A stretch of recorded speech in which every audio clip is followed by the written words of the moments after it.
Fala, turma! Nessa aula vamos trabalhar o sistema sensorial. E é este o sistema que nos explica como percebemos o mundo. Lembrando, logo de cara, que a maneira com que ela é percebida, as experiências no meio externo é percebido, pode ser comum a todos os humanos. No entanto, como ela é interpretada e que sentido ela nos faz é completamente peculiar. E, portanto, logo eu já inicio com a frase que é muito coerente, que todos já conhecem: gosto não se discute. A percepção das experiências externas é igual para todos, mas a interpretação, a decodificação e a consequência interna desta percepção é extremamente exclusivo, depende de cada um. Gosto não se discute. Ótimo. Turma, quando eu falo de um sistema sensorial, eu estou falando do conjunto do órgão sensorial, do sistema nervoso periférico e do sistema nervoso central. Vem comigo. Um órgão sensorial é este órgão adaptado a perceber o que está acontecendo no meio. Logo de cara, nós poderíamos pensar, por exemplo, no globo ocular, que está apto a perceber um estímulo que são os fótons, que é a luz. Vale lembrar que a luz a gente pode classificar, né? Tanto como onda, e aí seria uma onda eletromagnética, como uma partícula, seriam os fótons. Qual que é a habilidade, qual que é a grande função de um órgão sensorial, que neste caso está sendo o olho? Para ser mais preciso, a retina, e para ser mais preciso, são as células do tipo cones e bastonetes que está lá na retina. Bom, ele tem a capacidade, um órgão sensorial será capaz de transformar o estímulo, que neste caso é um estímulo físico, porque é a luz, em um impulso nervoso. E uma vez que isso foi convertido em impulso nervoso, ocorreu um evento chamado de transdução sensorial. Então, transdução sensorial é a transformação do estímulo em um impulso nervoso. Um nervo, e aí vale lembrar que nervo faz parte do sistema nervoso periférico, terá a função de transportar esta informação até o cérebro. O cérebro já faz parte do sistema nervoso central. A bem da verdade, o sistema nervoso central é feito do encéfalo, que é mais do que o cérebro, e a medula espinhal. No entanto, a interpretação, o conhecimento do estímulo será feito pelo córtex cerebral principalmente. A partir daí, esse córtex pode enviar mais mensagens para outras regiões do corpo. O hipocampo pode enviar para o hipotálamo, pode enviar para que esse estímulo seja lembrado e seja vinculado a um afeto. E é aí que volto na frase. A percepção do estímulo pelo globo ocular, a percepção da cor pode ser até comum aos humanos. No entanto, a interpretação, a decodificação, ela será completamente peculiar, porque depende das suas experiências e etc. Ótimo. Turma, quando você tem a transdução sensorial acontecendo, o transporte e a interpretação, você consegue apresentar um sentido. Opa, a consequência da função destes três gera um sentido. E nós temos 5 sentidos especiais. Por um consenso, são chamados de sentidos especiais aqueles cujos órgãos sensoriais encontram-se na cabeça. Então, a visão é considerada um sentido especial porque o órgão sensorial, que é o olho, está aqui na cabeça. O que mais? A audição é um sentido sensorial. Por quê? Porque a orelha também é um órgão sensorial que está na cabeça. A olfação, o nariz, para ser mais preciso, o epitélio olfatório dentro do nariz, também está na cabeça. Gustação, também chamado de paladar, a língua é um órgão sensorial que está na cabeça. E o equilíbrio. O equilíbrio é um sentido. A gente conseguir ficar de um pé só, balançar para um lado e saber que eu tenho que regular com o outro braço para conseguir ficar retinho. Esse sentido do equilíbrio corporal deve-se a um órgão sensorial que é a orelha interna.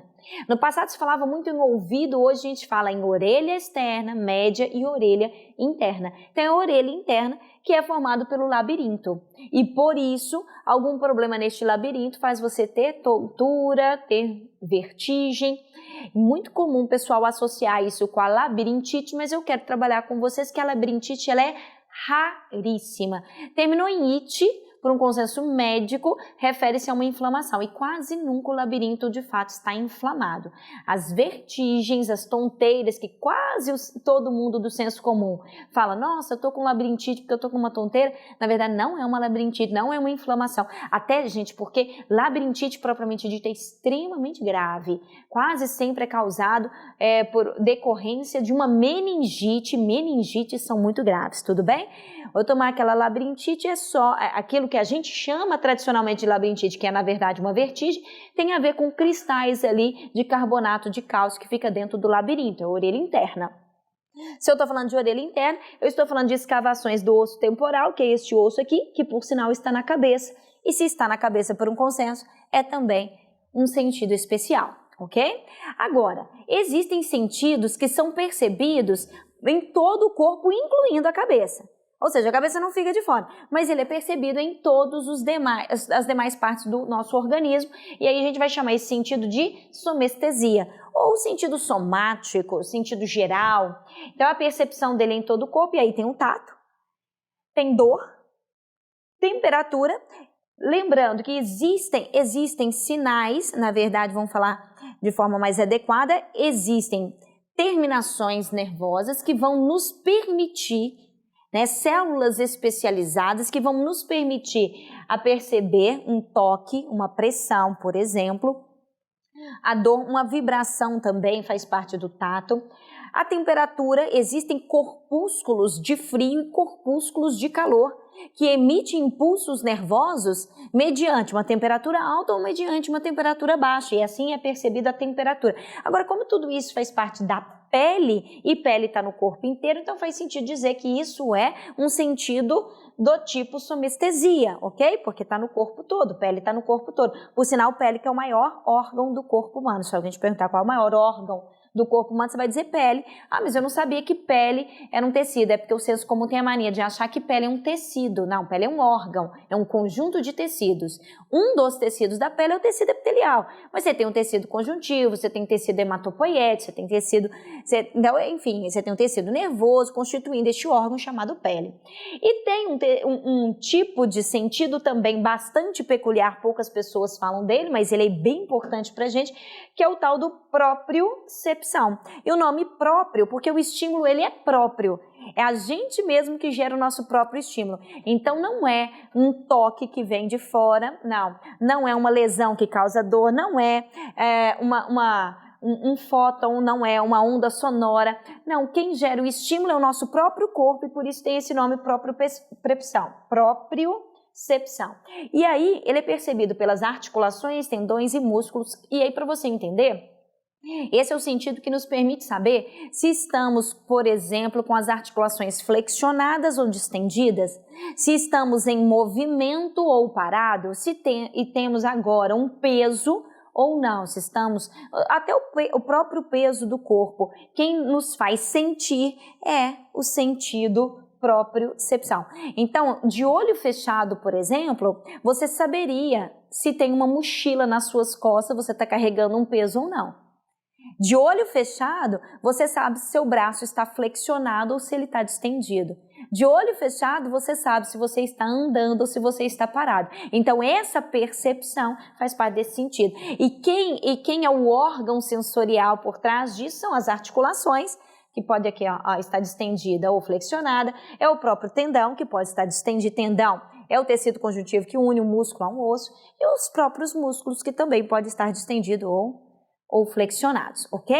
Agora, turma, é bastante curioso quando a gente fala de pele e de todos esses corpúsculos perceptores de estímulos, são vários. Na pele você tem corpúsculos de Merkel, corpúsculos de Pacini, você tem Ruffini. Então, existem vários corpos, são células especializadas presentes na pele para perceber toque, vibração. Uma curiosidade, por exemplo, olha que coisa sensacional. O corpúsculo de Merkel e o corpúsculo de Pacini, que são células aqui na nossa pele, eles são ativados, eles geram impulsos nervosos mediante uma vibração ou um toque rápido. Toques duradouros, ele para de ser estimulado, é como se ele não funcionasse. Então, um toque que seja rápido, a gente percebe pelo Merkel, por exemplo, né? Uma vibração assim de uma patinha suave de um mosquitinho, a gente já consegue perceber muito rápido. No entanto, se o estímulo ficar parado, aí a gente já não o percebe, serão outros corpúsculos que vão perceber. Você quer ver um detalhe curioso? Assim que você veste a roupa, você sente o tecido encostando. Naquele momento que você está vestindo, você sente. Alguns segundos depois que a roupa já foi colocada, você já não sente mais a roupa. Então, você pode fazer uma experiência aí agora, né? Você fecha os olhos e tenta sentir até onde exatamente vai a manga da sua camisa. Sem se movimentar. Eu sei que a camisa está encostando no seu corpo, está encostando até uma parte do seu corpo. Você consegue determinar o limite com clareza? Não. Porque alguns desses corpúsculos só percebem na hora exata do movimento, do toque, da vibração. Depois que o estímulo é constante, que é a camisa encostando a longo prazo, pronto, ele não está sendo mais estimulado, então você já não está percebendo. O que é ótimo, né, gente? Imagina o tempo inteiro eu percebendo esses mini detalhes, a camisa encostando no meu corpo, a meia ali na sola do meu pé, a língua encostando no céu da boca, o tempo inteiro eu percebendo o toque de uma pálpebra a outra na hora que eu fecho os olhos, a gente ia ficar louco. É melhor que a gente abandone esses sentidos que neste momento não se mostram tão importantes, para que a gente abra espaço para dar atenção a coisas que podem ser realmente relevantes. Uai, de repente, uma cutucada aqui agora é um estímulo que tem muito mais valor evolutivo para mim do que ficar percebendo a minha língua batendo no meu céu da boca. Porque uma cutucada pode ser um predador, né, querendo te atacar, você tem que estar ali protegido. Então é bom que a gente, peraí, esses estímulos já não são tão relevantes, então a gente não dá tanta atenção para ele. E aí a gente começa a abrir espaço, vamos dizer, entre aspas, para a gente conseguir estar atento a outros estímulos que realmente merecem o nosso valor. Tá claro? Olha que sensacional. Agora, turma, será que todas as partes do nosso corpo têm a mesma quantidade de corpúsculos, de terminações nervosas, por exemplo, responsável pela dor? Tem exatamente as mesmas quantidades de corpúsculos de frio, de calor? Ou seja, a nossa pele, no corpo em geral, ela é homogênea quanto à sua sensibilidade? E a gente sabe que não. E é dentro desse contexto que nasce o homúnculo sensorial. Vocês já ouviram falar do homúnculo sensorial? O homúnculo sensorial é um homenzinho bem engraçado, cujas proporções do corpo é proporcional à sensibilidade do corpo. Olha que legal.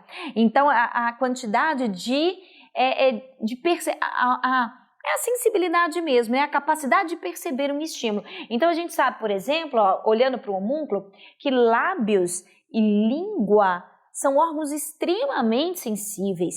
Então tem uma percepção. Você pega a língua além da capacidade de gustação, o paladar, ela percebe também o frio e o calor. Você sabe quando está quente, você tira rapidinho. Ela percebe a textura. Então, ela tem um tato ali que é muito superior a apenas, que vai muito além ao paladar. Então, a língua ela deve ser representada muito grande, o lábio também ele deve ser representado de forma muito grande.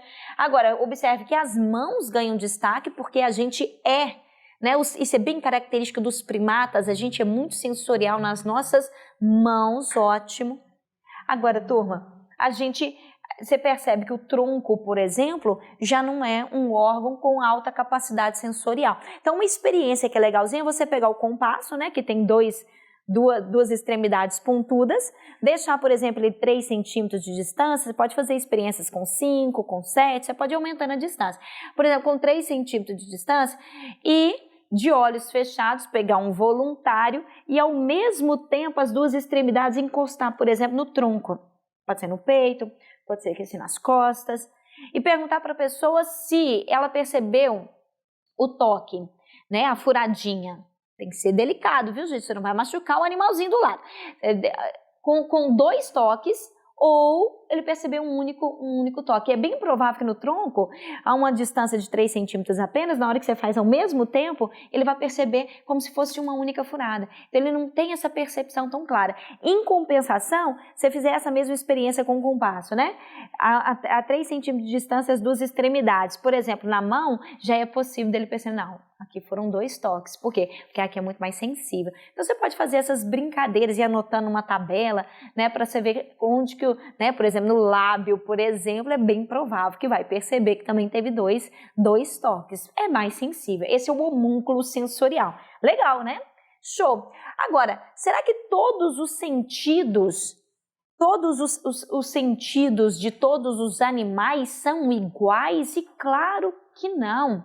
Ô, Tomar, nós temos animais com tipos de sentidos que são extremamente extraordinários para um humano cogitar. E você fala, cara, isso é um superpoder. Não, isso é uma questão de evolução. É um outro animal. E aí vamos pensar, por exemplo, em questão de audição, a gente escuta aí numa frequência que vai de 20 Hz a 20 mil Hz. Nós temos os gatinhos e os cães, os cachorros fofíssimos, que conseguem escutar sons menores do que 20 Hz e maiores do que 20 mil, ou seja, infrassons e ultrassons. E por ter uma audição tão delicada que hoje se discute, por exemplo, qual que se é realmente válido, viável, quer dizer, se é realmente justo. Aí eu não estou tentando encontrar a palavra mais adequada, né? Você fazer, por exemplo, show de fogos de artifício. Fogos de artifício para estes animais é um terror que pode trazer traumas absurdos. A gente sabe o tanto que é grave para a nossa audição nos submetermos a uma intensidade sonora, né? Aí um som de mais de 120 decibéis para a gente é extremamente prejudicial à nossa saúde. E aí você está fazendo algo similar com esses bichos que têm uma audição muito delicada, então eles podem ter traumas orgânicos, ficar tremendo, taquicardia, né? E, enfim, então até onde que vale? Hoje se discute, por exemplo, esses fogos de artifícios aí no Réveillon, ser retirado o som dele, deixar só a luz, que é realmente a parte mais bonita do evento, aquela iluminação, né? Bom, nós temos animais que percebem ultravioleta, percebem comprimentos de onda infravermelho, que são comprimentos de onda que a gente não percebe. O nosso olho está adaptado a perceber aquela cor visível, né? O espectro de cores que a gente está acostumado lá, quando a gente olha um arco-íris, por exemplo. Ultravioleta a gente não enxerga. Tem animais que percebem, né? Abelhas, por exemplo, borboletas. Infravermelho, as serpentes. As serpentes, elas têm um órgão chamado órgão de Jacobson, que consegue perceber órgão de Jacobson não, a fosseta loreal, que consegue perceber esse infravermelho. Legal isso, né? Agora, turma, tem animais ainda que percebem campo elétrico, e aí o destaque vai para os tubarões, que no focinho tem vários furinhos pequenininhos assim, que a gente chama de ampola de Lorenzini. Consegue perceber o campo elétrico que um outro animal gera. A contração muscular, ela gera um campo elétrico ao redor de um animal e ele consegue fazer a percepção disso. A gente sabe que o olfato de um tubarão é absurdamente extraordinário. Você pensar que uma gota de sangue, ele consegue perceber pelo olfato uma gota de sangue a 300 metros de distância no mar aberto.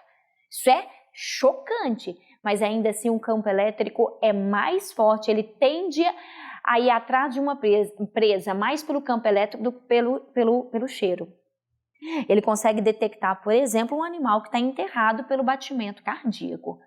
Olha que nível de predador nós estamos falando, o tubarão. Louco, né? E campo magnético também. Curiosamente, o campo magnético, para os tubarões, alguns estudos sugerem que inibe. Ele se afasta daquele campo magnético mais forte. Ele tem que se afastar, enquanto que o campo elétrico ele vai ao encontro, o campo magnético ele se afasta. E por isso já se cogita, inclusive, colocar, por exemplo, nos anzóis, assim, durante uma pescaria, o anzol com um material que gera o campo magnético, tipo um ímã, assim, para não pescar alguns tubarões por acidente, entendeu? É legal isso. Bom, os animais que seguem um campo magnético, parecem ter uma bússola no cérebro, né, no corpo, alguma região do seu organismo, provavelmente são as aves migratórias. Aves migratórias que conseguem saber assim, exatamente para onde vai por essa percepção do campo magnético. Então, existem outros sentidos além dos nossos sentidos. Para fechar, só gostaria de chamar a atenção, que é um detalhe importante, verdade que existem outros sentidos que a gente não tem consciência dele. O corpo ele consegue perceber, por exemplo, a taxa de glicose no sangue. E isso não se torna consciente para a gente. Então, existem outras percepções que não vão ser trabalhadas de uma forma consciente. Então, mais sentidos por aí. Valeu, turma!